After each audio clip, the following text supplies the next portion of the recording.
నాడు నవగ్రహాలలో శనీశ్వరుడు జన్మించాడని పౌరాణిక గ్రంథాలు చెప్తున్నాయి. అంటే చాలా శక్తివంతమైన రోజు. ఎందుకంటే అమావాస్య శక్తివంతం.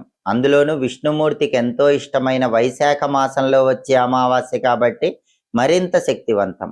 ఆ అమావాస్య కూడా శనివారంతో కలిసి వచ్చి శని అమావాస్య అయింది కాబట్టి ఇంకా శక్తివంతం.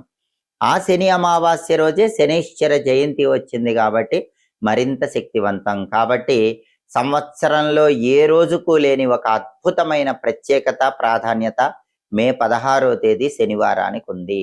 ఆ రోజు అందరూ కూడా ఎవరైనా సరే జాతకంలో శని మహాదశ నడుస్తూ, శని అంతర్దశ నడుస్తూ ఇబ్బందులు ఎదుర్కొంటున్నా, రాశి పరంగా ఏలినాటి శని, అష్టమ శని, అర్ధాష్టమ శని, కంటక శని, సప్తమ శని, వ్యయ శని, ఇలా రకరకాలుగా గోచార పరంగా శని బాధలు ఎదుర్కొంటున్నా, వీటన్నిటి నుంచి బయటపడటానికి శని భగవానుడికి